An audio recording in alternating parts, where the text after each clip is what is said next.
Okay, so unless something came up last week, like a new update or something that prevented this video from coming out last week, then, well, whenever this comes out, here it is, the episode with the Oviraptors. I'm pretty sure I haven't touched these in a video before, so this will be the first time. We can start with this dude. I've already talked about the underdog, the sidekick dinosaurs, my own special rarity, which is basically just support dinosaurs that you equip onto regular dinosaurs, regular non-hybrid dinosaurs, to grant them some extra boosts and a new ability so that they have 4 abilities and can contend with the hybrids. That was my idea of Oviraptor here. Now let's move on to some more. Starting with the first rare, I haven't touched these in ages, so Oviraptor, this is still technically the original Oviraptor. So, you know what? Let's see if I can remember all of this and then add it to the new Oviraptor.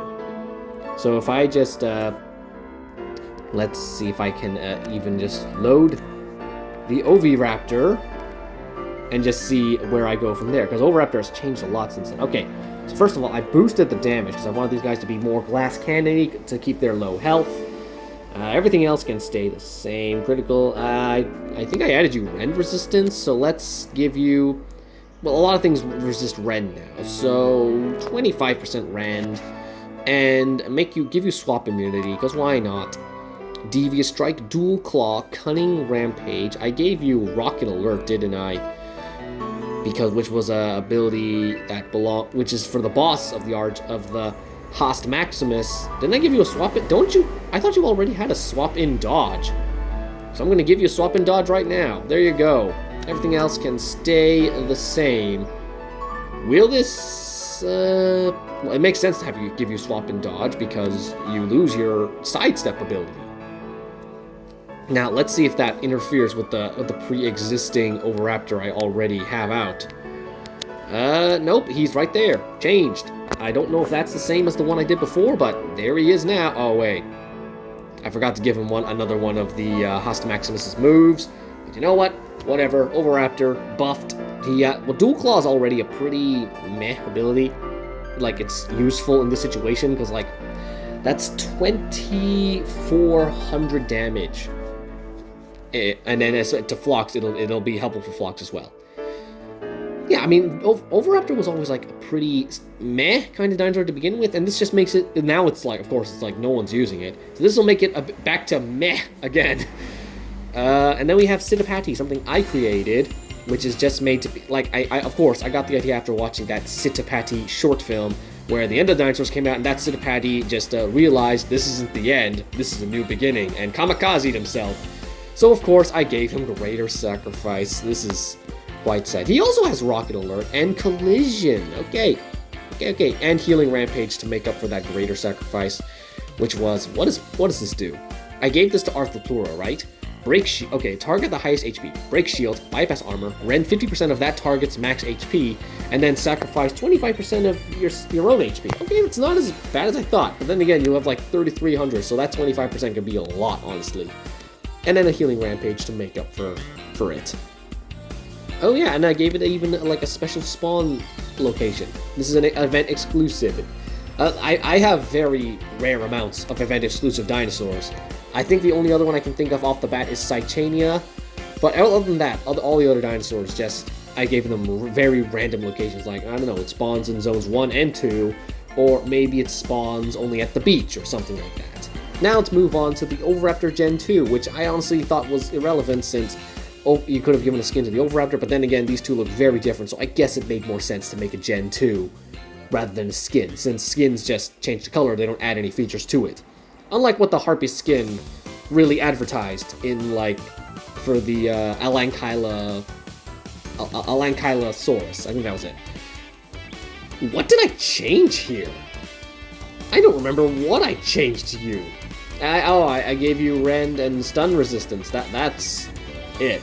Maybe I boosted your stats? Because I honestly can't tell. The only thing I remember about Oviraptor is that this move is very annoying to deal with when he's just in a strike event, and I'm like trying to just drill through as quickly as possible, and this dude distracts my dude, and it's like, come on.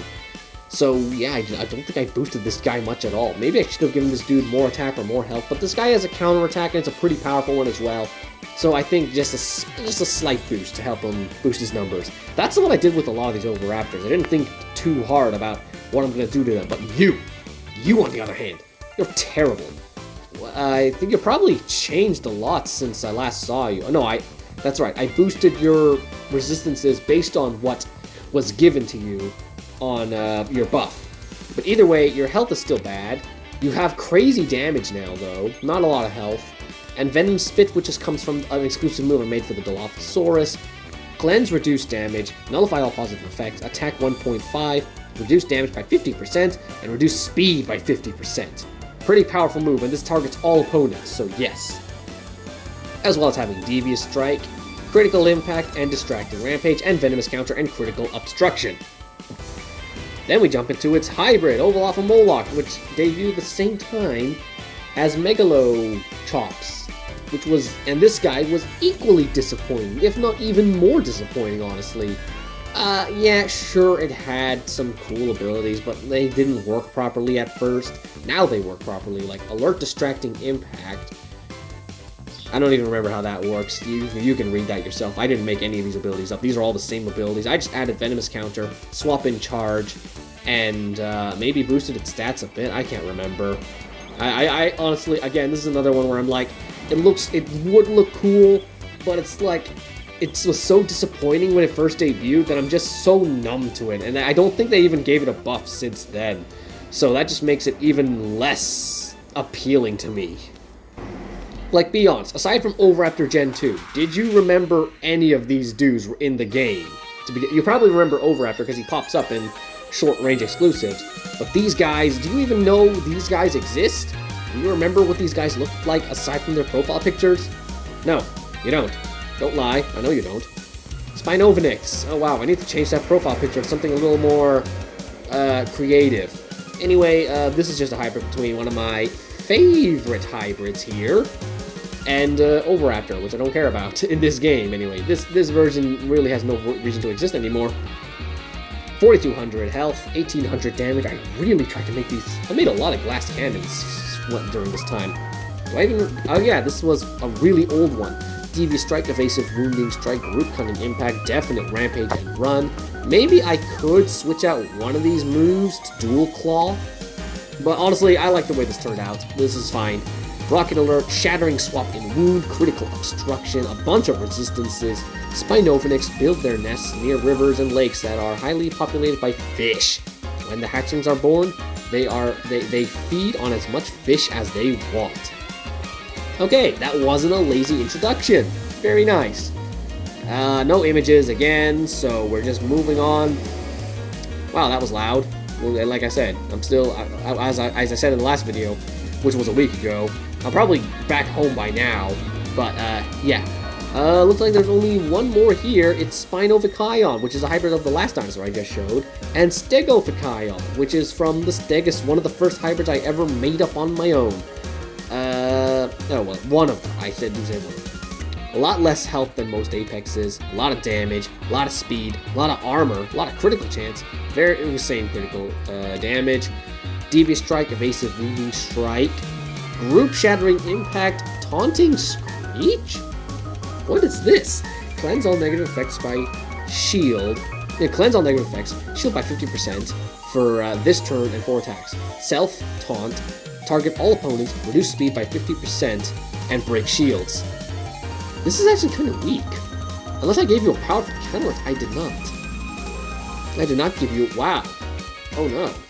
Oh no. This is not strong at all. This is pathetic. We gotta fix this. Okay, fixed with one ability, Shattering Dual Claw. Target team, 50% chance to dodge by that amount, and then target all opponents, remove dodge, break shields, bypass armor, and then attack times 2. Well, basically just deal 0.75 twice. Yeah, that sort of thing. That should help it a lot more. It only has like 2 types of attacks, and like 1 defensive move and 1 just regular attack, but it should make it a lot better now than what it was before. It wasn't, I mean, yeah, the stats are OP, but it needed some good abilities to support those attacks. And I did not make an Omega, so let's make one real quick. Obviously, we gotta go with the Gigantoraptor, which is coming to Arc eventually, so that's nice. Let's see if we can figure out how to make this Gigantoraptor. Obviously, this is going to be the Oviraptor animation, but it's going to be large rather than, well, they're small. I guess it would be, in your case, it would just be medium, honestly. So let's see if we can give this thing some proper health. Now, this is an Omega, so, whatever, 5,200? No, it's a 5,100, I guess. Damage, just 1,500, that's all. Speed, it's going to be a bit slower than all the other Oviraptorids. No armor, because a lot of Omegas have armor already. Critical chance, we gotta go for like, I don't know, we probably have 30. And then how high can we go this? Yeah, 150 is like the maximum amount. As for resistance, it's going to be immune to critical chance. Now, you can still bleed it out, but you cannot distract it. You can stun it. Let's keep it at stun. You cannot slow it down because this guy's a lot slower than the others. You have a chance to pin it. It's a pretty 50-50, and it's a 50-50 chance that if this guy is in a boss fight, he's not gonna. Well, that's annoying. 100%, honestly. Vulnerable, you can make him like he just sort of resists it. He has no armor, and he does not resist affliction. As for abilities, we got to give this guy like crazy abilities. Let's just start with one of my favorite moves, Bait and Switch, which of course I got the name from Carmen Sandiego. As for like, okay, this is, what would be a good move for this guy? So this is what I came up with. I just threw, okay, I kind of forgot what most of these abilities, I remember Ninja Attack because I made that for Ace, which is just a 3 times attack for different opponents, and then pin them down afterwards. And then Imbalance, what's that? Taunt for 2 turns, and 4 attacks, and then increase armor by that much, and then all opponents reduce armor and break their shields. Okay, so this guy's supposed to be, well, he's technically resilient, and then Mr. DNA Blessing, what is that? Cloak 1.5 damage on next attack, 75% chance to dodge, and then increase damage by 50%. Okay, yeah, why not? That's for the whole team as well. Spring attack, what's that? Increase damage by 15%, and then increase speed. I think that's for Valtryek. That's what I made for that for Valkyrie Dawn. And Crux Boost is for Spriganopteryx. I didn't want to make any new abilities at the time because it's almost lunchtime for me, and I got stuff to do. So, yeah, that's it. Now we just got to give this. I wasn't putting too much thought into this guy's abilities. So, yeah, there he is. Now I just got to give him. Oh, it's up here. That's right. They changed it. What? Oh, the 93 Classic Rex is right. That's not what I clicked on. The 93 Classic Rex is right there, and yeah. Well, you know, another new T-Rex icon for profile diversity, I guess. Now let's see if I can find Oviraptor Gen 2 to use as the profile for Gigantoraptor. There it is. There we go. We have our Omega, because they already have Coryanosaurus, which is the Hadrosaur animation, but it's small. It's actually resized. So I don't see why they can't do Gigantoraptor animate, like Gigantoraptor with the Oviraptor animation, but big. It'll probably look very odd, especially since that was designed to be a lightweight creature, and Gigantoraptor is a big dude. So yeah, we'll see how that turns out. Thanks for watching this video, and I will see you next time. I'm pretty sure that my next video should be Dino Duels or Movies United. Guaranteed, hopefully. We'll see. Don't quote me on that. It appears I forgot to do Rinchania and its hybrid. So here is the changes. Oh, that's a big truck. Here are the changes I made to Rinchania. And here's Rinchakaya. Nothing too big because Rinchakaya is actually pretty semi-useful. And Rinchania, I just gave it a small buff because I really remember really liking Rinchania. But, you know, there's small stuff.